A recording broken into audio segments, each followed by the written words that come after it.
ever since I've had the car, which is about 3.5 years, the Gaiter has had splits in it.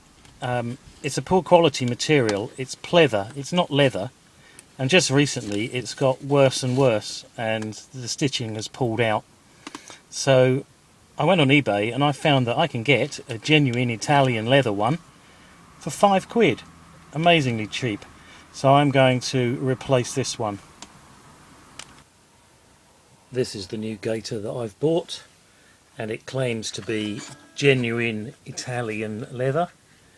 It's all double stitched, it's piped, it's really nicely made actually, and it's got a cable tie in the end to secure it.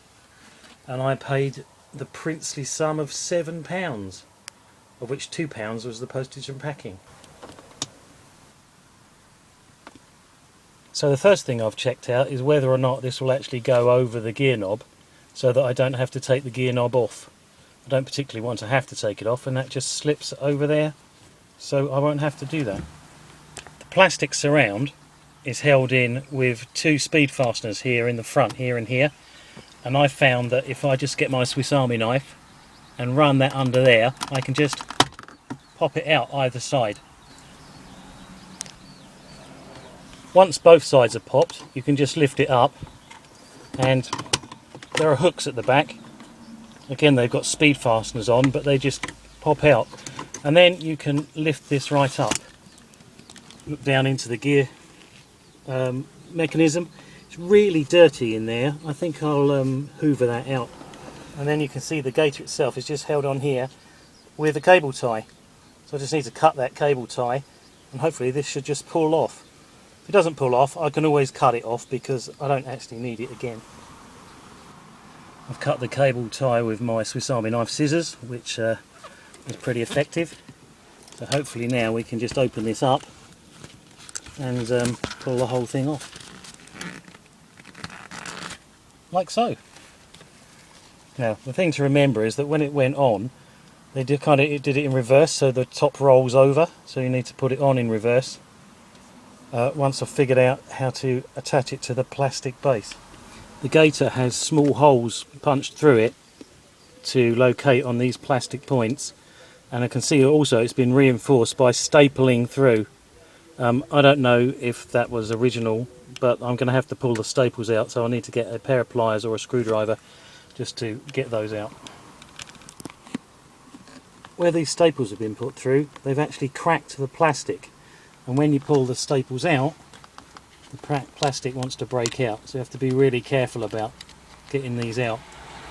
What I'm going to do is go and get a pair of cutters and cut each one in half and then draw each half out, because I don't want every single fixing to be broken.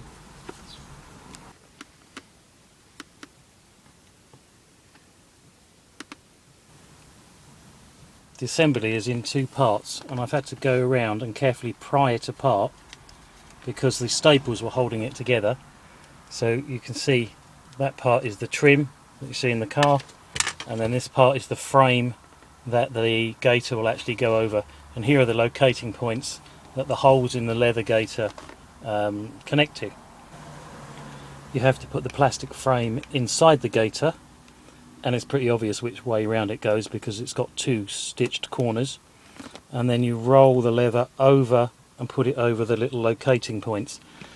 The leather Gaiter has already got the slots cut into it, so you don't need to worry about making those, and it then tensions it into the correct shape. The Gaiter and the frame then go back into the main frame here, the trim, and they pop into the front ones first and then push in, so it should just all go together like that. Obviously you're going to have to fiddle with the leather to get it all into the correct position. Well, that's all popped nicely back together. I think I can see why someone might have put staples in it, because these don't look as though they're going to hold together. But I think you've got to remember that this is then going to be forced down on top of this assembly, which should crush it into position. So I'm not going to bother with staples. I've got a feeling the plastic is so old on this, you know, bearing in mind my car's 17 years old, that it'll just break when I try to punch holes in it. So in order that the seam will roll over and give a nice finish on the outside, I've pushed the Gaiter through so that it's inside out, and then I'm going to put it over the top and fit it into this groove here. It's got a plastic cable tie. It's a much thinner one than the one that was on it, so it should actually make it easier to do.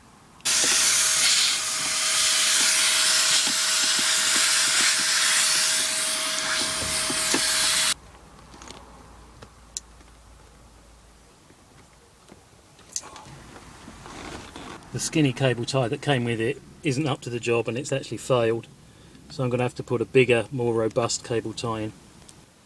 The Gaiter seam is made in 4 pieces, so when you're putting a new one in, fed it right through, bow it back, feed it through, but also make sure that you get the head the right way round, because otherwise you get a massive twist in it and it all goes pear-shaped when you're trying to put it together. It takes quite a lot of manipulation and messing about and pulling the leather around to actually get it to sit correctly in the ring, but once it's there, you fold it down, keep moving it around, and then do it up and do it up and do it up. And what I've actually had to do is to do this up with 2 pairs of pliers, one pushed against there and one pulling against there to get it up tight enough. I'll now cut this tail off, and that's the hardest bit done. Well, I rolled it back over and pushed it back into place. The 2 fixings here went straight in, the 2 fixings here went straight in without any effort. This has all sat in nicely in the right position. The reverse ring pulls up and down, this doesn't pop off, and it looks so much better than the old ropey plastic one that has, oh, it's only done 17 years service. It's rubbish really, isn't it?